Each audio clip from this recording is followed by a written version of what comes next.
بسم اللہ الرحمن الرحیم نحمده ونصلی علی رسولہ الکریم اما بعد فاعوذ باللہ من الشیطان الرجیم بسم اللہ الرحمن الرحیم حامیم والکتاب المبین انا انزلناه فی لیلۃ مبارکۃ انا کنا منذرین فیہا یفرق کل امر حکیم صدق اللہ العظیم وصدق رسولہ النبی الکریم ونحن علی ذلک لمن الشاہدین والشاکرین والحمد للہ رب العالمین. قال النبی صلی اللہ علیہ وسلم الرجب شہری وشعبان شہر اللہ ورمضان شہر امتی او کما قال علیہ الصلاۃ والسلام. السلام علیکم ورحمۃ اللہ وبرکاتہ.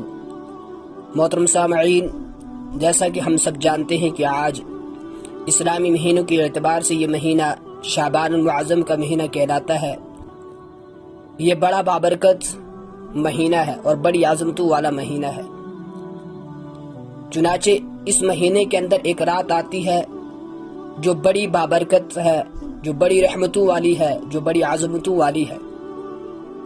تو آج کی اس موضوع کے اندر میں شب بارات ہی کے متعلق عرض کرنا چاہوں گا. امید ہے سبھی حضرات باغور سماعت فرمائیں گے، پھر ان باتوں کے اوپر عمل بھی کریں گے اور یہ باتیں اپنے دوسرے مسلمان بھائیوں تک پہنچانے کی بھی کوشش کریں گے. میرے اور آپ کے نبی جناب رسول اکرم صلی اللہ علیہ وسلم نے ارشاد فرمایا الرجب شہری و شعبان شہر اللہ و رمضان شہر امتی، کہ رجب میرا مہینہ ہے، شعبان اللہ کا مہینہ ہے اور رمضان میری امت کا مہینہ ہے. حضرت انس رضی اللہ تعالیٰ عنہ سے مروی ہے کہ نبی کریم صلی اللہ علیہ وسلم نے ارشاد فرمایا شعبان کی فضیلت تمام مہینوں پر ایسی ہے جیسے تمام انبیاء کرام پر میری فضیلت، اور دوسرے مہینوں پر رمضان المبارک کی فضیلت ایسے ہے جیسے تمام کائنات پر اللہ رب العزت کی فضیلت.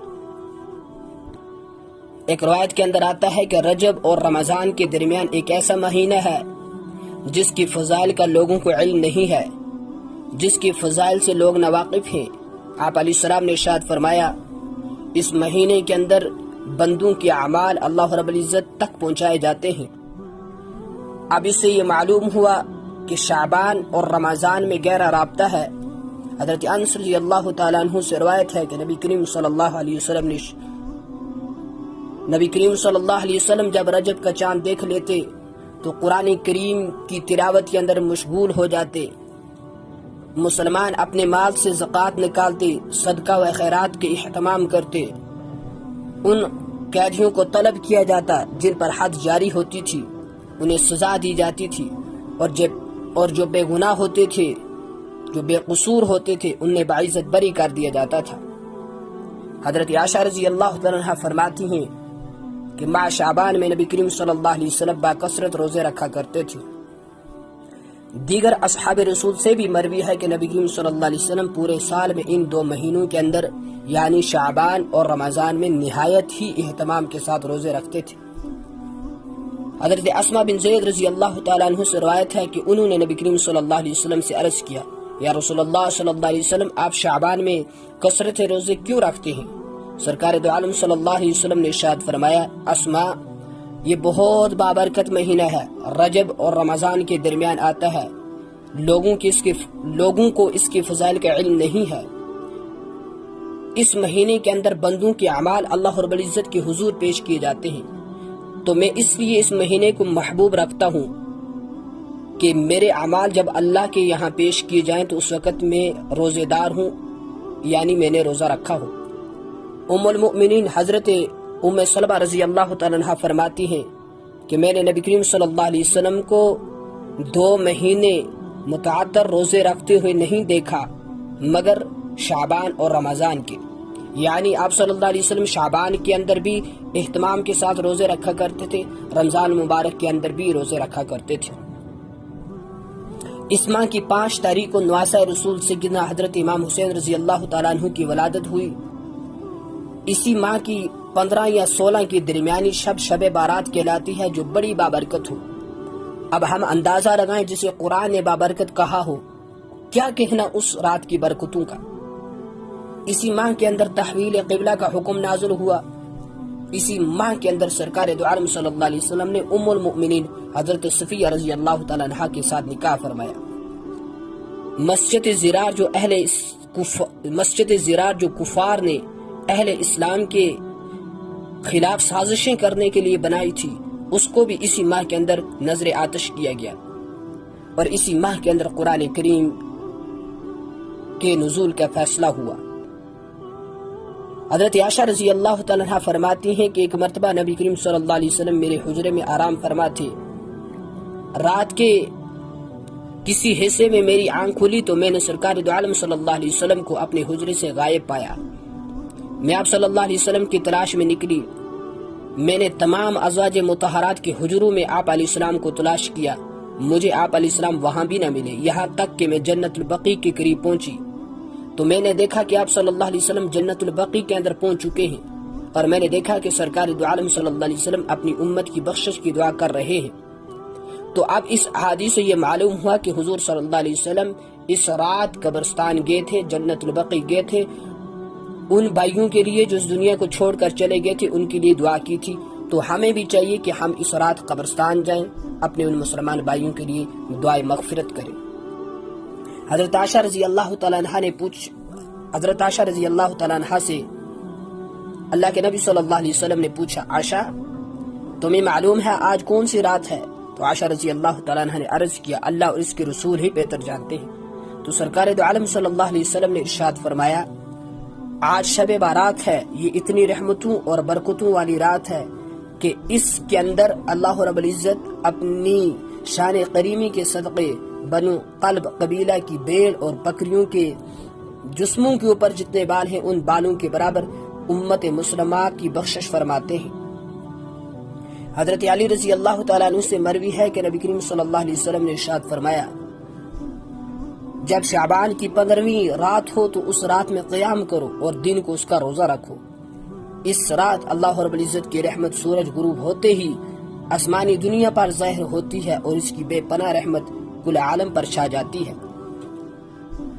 پورے سال بندہ خدا کی رحمت کو تلاش کرتا رہتا ہے۔ یہ ایسی منفرد رات ہے اور ایسی عظمتوں والی رات ہے، یہ ایسی بابرکت رات ہے کہ اس رات کے اندر اللہ رب العزت کی رحمت بندوں کو تلاش کرتی ہے۔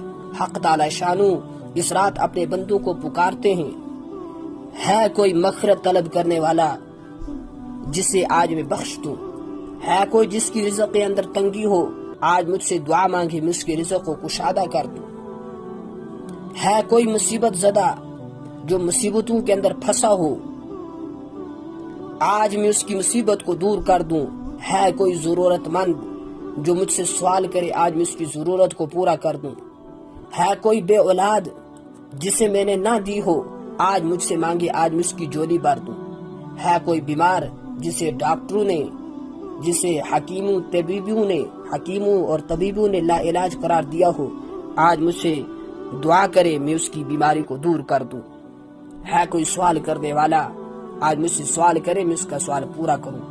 مختلف حاجات کا نام لے لے کر اللہ رب العزت اس رات بندوں کو پکارتے ہیں، مگر افسوس اللہ رب العزت جو تمام کائنات کے رب ہیں بندوں کو پکار رہے ہیں، بندے آرام کی نیند سوئے ہوئے ہیں، بندے خراٹے لے رہے ہیں، بندوں کو اس رات کی کوئی قدر ہی نہیں۔ ہماری خوش قسمتی یہ ہے کہ اللہ رب العزت نے ہمیں یہ مغفرت والی اور یہ رحمتوں والی اور یہ عظمتوں والی رات اس حال میں عطا فرمائی کہ ہمارے ہوش و حواس درست ہیں، جسمانی اعتبار سے بھی ہم صحت مند ہیں اور زندگی کے قیمتی لمحات بھی ہمیں میسر ہیں۔ اس لیے ہم سب کو چاہیے کہ ہم ان لمحات کی قدر کریں اور اس رات کے اندر خوب اپنے رب کو راضی کریں۔ روایت کے اندر آتا ہے کہ شعبان کی 15ویں شب حق تعالی شانو اپنی رحمت کے طفیل شرک کرنے والے اور کینہ رکھنے والے کے بغیر تمام گنہگاروں کو معاف فرما دیتے ہیں۔ اور ایک روایت کے اندر آتا ہے کہ اس مبارک رات میں 10 قسم کے بد نصیب انسان بخشے نہیں جاتے۔ اب ہم اندازہ لگائیں کہ یہ کتنی بابرکت رات ہے جسے قرآن نے بابرکت کہا ہو، یہ کتنی رحمتوں والی رات ہے، یہ کتنی عظمتوں والی رات ہے۔ اب یہ 10 کتنے ہی بد نصیب انسان ہیں جو اس بابرکت رات کے اندر بھی بخشے نہیں جاتے۔ اللہ نہ کرے ہم میں سے کوئی ہو، اگر ہے تو اس رات کے آنے سے پہلے توبہ کر لے۔ وہ 10 آدمی کون سے ہیں؟ پہلا مشرک، دوسرا کینہ رکھنے والا، تیسرا والدین کا نافرمان، چوتھا جادوگر، 5واں ذخیرہ اندوز، 6واں سود کھانے والا، 7واں شرابی، 8واں چغل خور، اور 9واں زانی، اور 10واں گستاخ رسول۔ اللہ رب العزت سے دعا ہے کہ اللہ رب العزت ہم سب کی ان گناہوں سے حفاظت فرمائے۔ یہ ایسے بد نصیب ہیں انسان، یہ 10 قسم کے ایسے بد نصیب انسان ہیں کہ اس بابرکت رات کے اندر بھی مغفرت نہیں ہوتی۔ تو اس لیے اللہ پاک سے دعا ہے کہ اللہ پاک ہم سب کی ان گناہوں سے حفاظت فرمائے۔ روایت کے اندر آتا ہے کہ ماہ شعبان کی درمیانی رات آنے پر اللہ رب العزت اپنے بندوں کی حالات پر نظر ڈالتے ہیں، اہل ایمان کو اپنے فضل کرم سے بخش دیتے ہیں اور منکرین حق کو ان کی حالت پر چھوڑ دیتے ہیں۔ اب اس رات کے اندر سرکار دو عالم صلی اللہ علیہ وسلم کا کیا عمل تھا، جو روایت کے اندر بیان کیا گیا ہے کہ آپ صلی اللہ علیہ وسلم اس رات کے اندر کیا عمل کرتے تھے۔ حضور صلی اللہ علیہ وسلم نے شعبان کی 13ویں رات میں اللہ رب العزت سے اپنی امت کی شفاعت کی دعا کی، تو اللہ رب العزت نے 1/3 امت کی شفاعت قبول فرما لی۔ پھر آپ صلی اللہ علیہ وسلم نے 14ویں رات کو پھر اللہ رب العزت سے آپ صلی اللہ علیہ وسلم نے شعبان کی 14ویں رات کو پھر اللہ رب العزت سے اپنی امت کی شفاعت کی دعا کی، تو اللہ پاک نے 2/3 امت کی شفاعت قبول فرما لی۔ پھر آپ صلی اللہ علیہ وسلم نے شعبان کی 14ویں رات 15ویں رات کو شب بارات کے اندر اپنی امت کی شفاعت کی درخواست کی، تو اللہ رب العزت نے تمام امت کی شفاعت قبول فرما لی، مگر وہ شخص جو رحمت الہی سے اونٹ کی طرح دور بھاگ گیا ہو اور اپنے گناہوں کی دلدل میں ڈوب گیا ہو، اور اس نے اس رات کے اندر اپنی بخشش اور معافی کے لیے ذرا برابر بھی کچھ کام نہ کیا ہو۔ اب اگر میں آپ حضرات کے سامنے اس روایت کی فضیلت اور عظمت بیان کرنے کے لیے ایک معروف روایت پیش کروں تو یقین ہے کہ ہم سب کو یہ معلوم ہو جائے گا کہ اس رات کی کتنی عظمت ہے اور یہ رات کتنی بابرکت ہے۔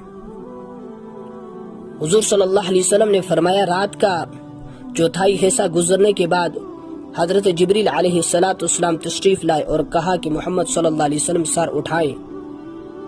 میں نے سر اٹھایا تو آسمان کی طرف دیکھا تو جنت کے تمام دروازوں کو کھلا پایا۔ پہلے دروازے پر ایک فرشتہ کھڑا تھا جو یہ آواز دے رہا تھا کہ جو شخص اس رات کے اندر رکوع کرتا ہے اسے خوشخبری ہو۔ دوسرے دروازے پر ایک فرشتہ یہ کہہ رہا تھا کہ اس رات جو سجدہ کرتا ہے اسے خوشخبری ہو۔ تیسرے دروازے پر فرشتہ یہ ندا دے رہا تھا کہ جس نے اس رات میں دعا کی اسے خوشخبری ہو۔ چوتھے دروازے پر ایک فرشتہ یہ کہہ رہا تھا کہ جس نے اس رات میں ذکر کیا اسے خوشخبری ہو۔ 5ویں دروازے کا فرشتہ یہ کہہ رہا تھا کہ اس رات میں جس نے خدا کے خوف سے آوزاری کی اسے خوشخبری ہو۔ 6 دروازے کا فرشتہ یہ کہہ رہا تھا کہ اس رات میں تمام سچے مسلمانوں کو خوشخبری ہو۔ 7ویں آسمان کا فرشتہ یوں کہہ رہا تھا کہ اس رات کے اندر کوئی ہے جو سوال کرے، آج اس کا سوال پورا کیا جائے گا۔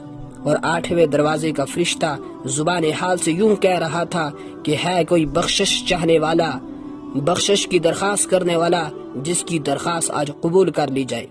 حضور صلی اللہ علیہ وسلم نے فرمایا، میں نے پوچھا جبریل یہ دروازے کب تک کھلے رہیں گے؟